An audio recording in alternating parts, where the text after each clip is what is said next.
What up, guys? Spotbot here. Today we're going to be looking at the Remington R5 assault rifle. I'm playing a game here of Search and Destroy, slowing it down a little bit, and you're going to come across the biggest weakness of the Remington right here.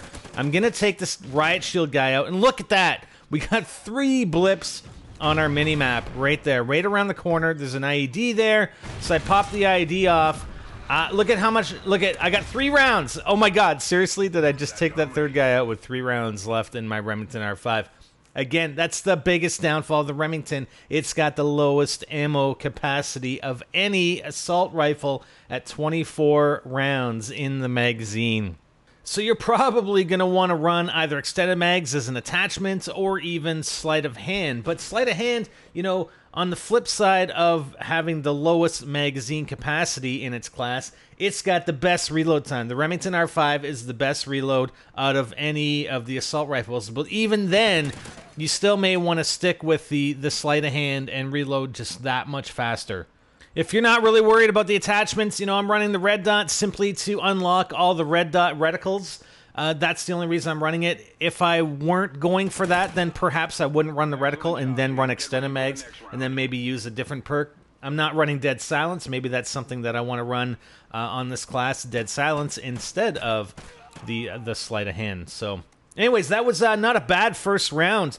I got 5 out of 6 of the enemy team with my Remington. It's a sweet gun. It's a sweet gun. And I've seen it quite often. The AK-12 and the Remington R5 are probably the assault rifles that I see more often when I'm playing on Ghosts.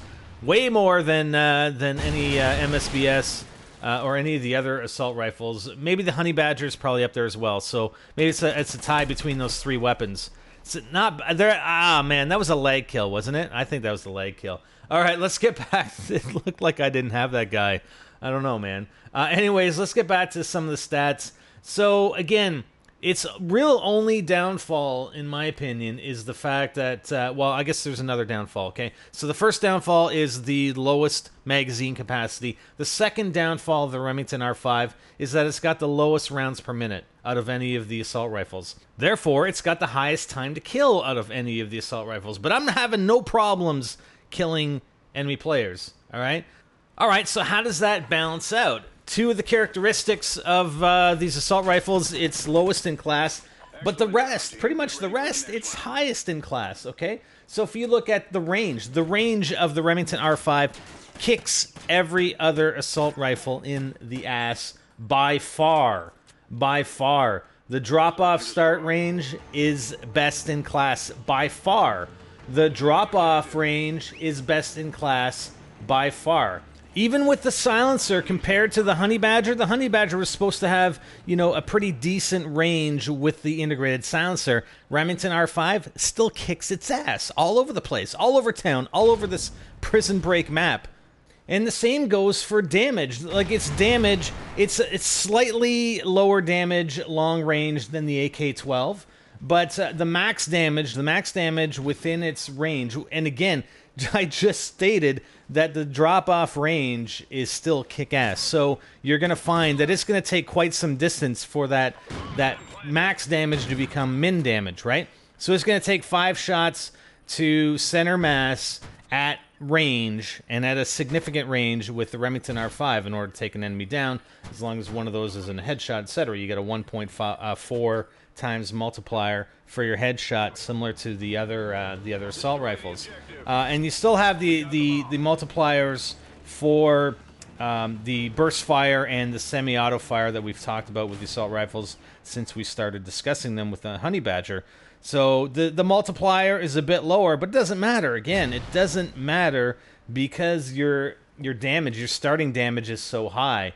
I mean, even at a 1.4 versus 1.5, a 0.1%, you know, a 10% multiplier isn't really going to have that much of a difference on your damage when you're playing the game, all right?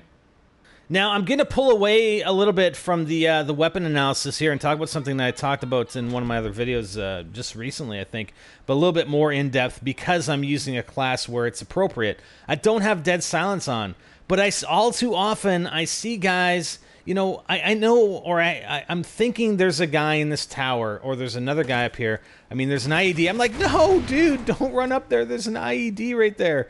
So I'm thinking there's a guy in the guard tower, but all too often when I'm spectating people, they're walking around. They don't have dead silence. They're walking.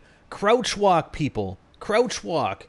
Do exactly what I'm doing here. I'm playing pretty tactically. I mean, if you're trying to do things quickly or you don't have a lot of time, then fine. But most of the time when I'm spectating people, they have all the time in the world, yet they're walking around. They're walking around slowly when they could easily be crouch walking. And you'll see this. There's an enemy player, because I can hear him, right? I can hear him, and he surprises me. I'm like, whoa, what the heck's going on? But if I had been walking around, he would have known I was right there. He could have sound horned me if he had a headset on or whatever. He'd know I was there, right? If I was walking around. So crouch walk. Crouch walking is of great benefit to you when you don't have, even if you do have dead silence. Even when I run a class with dead silence, I will do this. If I know there's an enemy player around, I will still crouch, because if he has amplify on, he's gonna hear me, right? He's going to hear me. So I crouch walk, even with dead silence sometimes. Remember that. That's drill it into your heads, because we were playing last night. We had a session last night with some of our subscribers and clanmates in NGT Clan, and they're subscribers over on twitch.tv/NextGenTactics. And it bugs me, because we were playing Search and Destroy, and I'm spectating some of these guys during the rounds, and they're just walking around. You can just hear their footsteps, and it's so loud. It's so loud when you're just walking around or running around. And in very, very many, a lot of instances, very many, is that real English, real grammar right there? Very many instances, it was more appropriate for them to be crouch walking, because they weren't going very fast. They were just trying to be stealthy with walking. So just keep that in mind. Anyways, let's get back to the Remington. So, like I said, it's got some pretty solid stats all around. The damage, your max damage, top of the line, best in class, similar to the AK-12.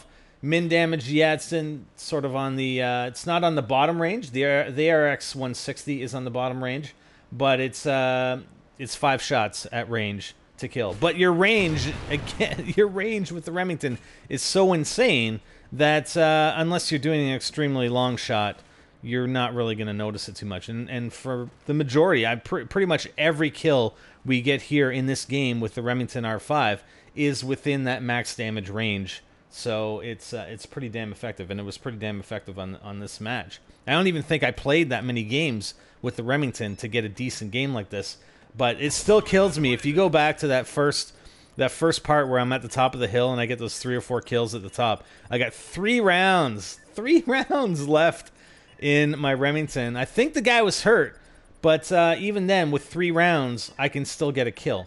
Right, the max damage is at 49. It's going to take 3 rounds, or 2 if he's hurt. Yeah, that was bad. That was, man, those freaking riot shields. I'm gonna talk about the riot shields at one point as well, because I don't know if you guys have noticed, but especially with the C4, it's very apparent with the C4. I mean, they can throw the C4 from behind their riot shield without exposing themselves at all, and that's never been the case with riot shields or assault shields, I don't think, in previous CODs. Seems to me a little odd. So they can throw a C4 at you without exposing themselves at all. You have no chance whatsoever if they're crouch walking with that riot shield. But anyways, that was the Remington R5. Solid, guys. Solid assault rifle. Hope you guys enjoyed. I'm Spider, and I'm out.